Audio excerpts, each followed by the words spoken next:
Today I am going to be making with you an incredible, absolutely show-stopping jewelry wreath. This wreath is so amazing, but it's actually super simple to make. It only takes 3 really simple steps.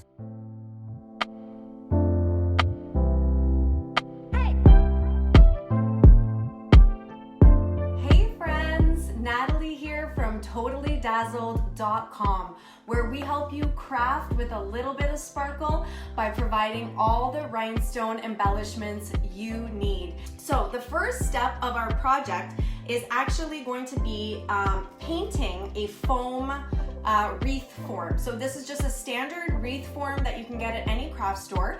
And what I've done is I've just spray painted it in a metallic gold finish because we are going to be using some gold jewelry pieces today to make our wreath. If you're using silver jewelry, then I would recommend painting it in a silver metallic spray paint. Just pick a color that is in the general color family of the majority of the jewelry that you will be using.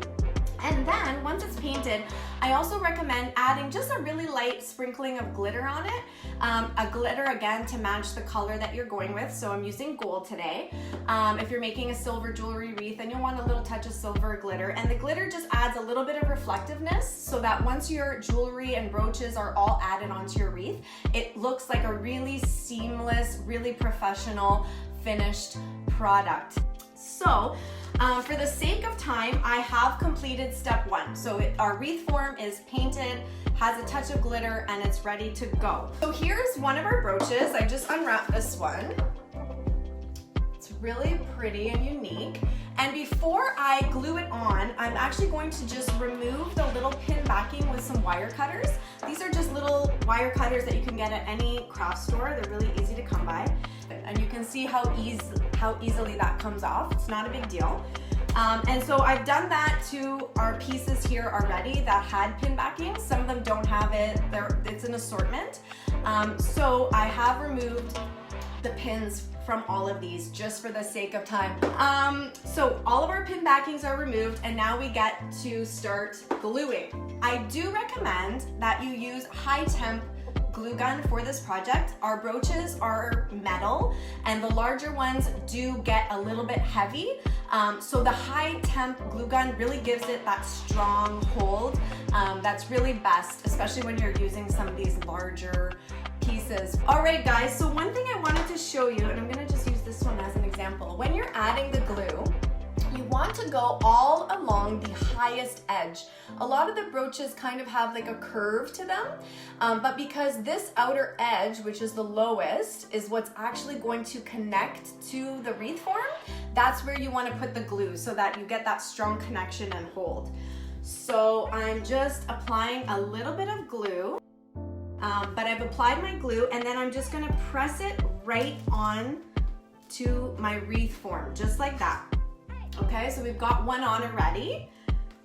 And I recommend that you start with all of your larger brooches and get as much coverage as you can that way, and then use your smaller little pieces like these guys to fill in any holes, any little gaps, and create a little bit of a layered, textured look. So I'm going to keep going and do a little bit more gluing. I'm not going to cover the whole thing. I don't think we'll have time for that much. But this is really relaxing. You're just gluing. Having your jewels laid out like this feels like a little treasure hunt, just finding that right little piece to fit into each spot on your wreath. It's really fun. It's a really relaxing, easy project. The perfect thing to do while you're sipping on your favorite drink, listening to your favorite music, or having your favorite TV show on the background. This is my type of crafting. It's very relaxing and you'll have a beautiful finished product when we're done.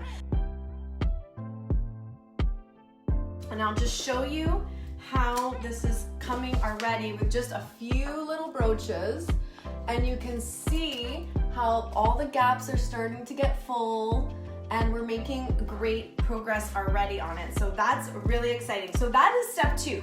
Step 2 is just clipping off all your backings and gluing on all of your brooches. All right, so before I get into step 3, which is going to be making your bow and hanger for the wreath, I'm actually gonna give you a sneak peek of the finished product. Are you guys ready?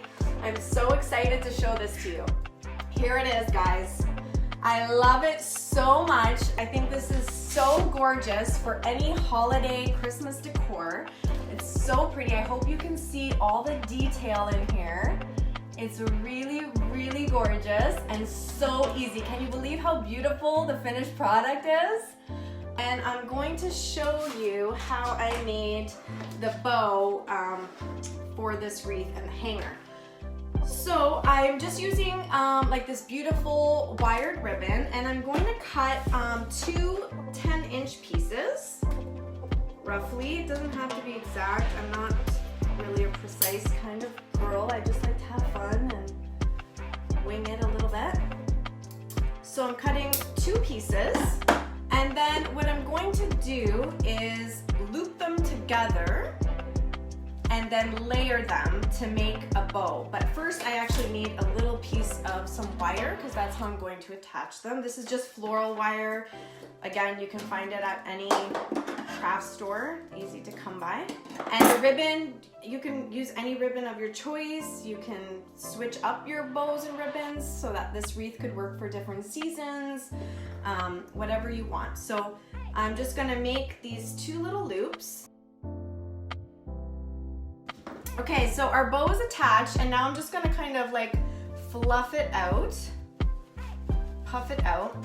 And then I'm gonna show you how amazing our brooches are as the centers to bows. So I'm just gonna show you a couple different examples. If you didn't wanna make like a full bling wreath, you could just add one of our brooches to your bows. Look at how pretty that is.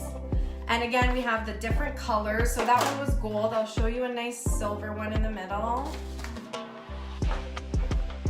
They're really a nice finishing touch. Even if you just had just a couple of these in your wreath, I think it would be really, really pretty. Here's one of our pieces that has a dangler, which I really, really like. I think I might glue this one on just to show you. But there's one with a little dangler. It's so darling and so sweet. I just love that one. So I think we'll use this one, and I've clipped off the pin backing and I'm gonna glue it on, but if you wanted to be able to reuse your brooch, you could also just leave the pin on when you're attaching it to a bow or whatever, and then you could use it for another project another day. Okay, and there it is. Look at what a beautiful bow that is, guys. It's so gorgeous. Can you see that? It's so pretty. And then to make the hanger, all I did was just take a loop of ribbon, again, maybe 34 inches or so, something like that. And you just loop it right around your wreath. The wire from the bow that you made will attach beautifully to that right there. You can just hide it, just like that. You can hide the knot, and you have your bow on right there. And that's really all there is to the bow piece, which is the 3rd and final step. How easy was that, guys? And as a special little bonus project, I wanted to show you that you can actually create this amazing tree, little Christmas tree, using the exact same method. So this is just a foam cone. And I did the exact same 3-step process. I spray painted it in gold, and then I glued on all of our brooches, and then I made the little bow as like our little tree topper. And look at how gorgeous that is. I just love it. And until next time, I'm Natalie with TotallyDazzled.com, where we help you shine one rhinestone at a time. Bye, guys. Totally Dazzled sells sparkling rhinestone wedding supplies. Check us out at TotallyDazzled.com. But before you do, click up here and download our free printable sparkle quotes. Or click down here and watch one of our other awesome tutorials.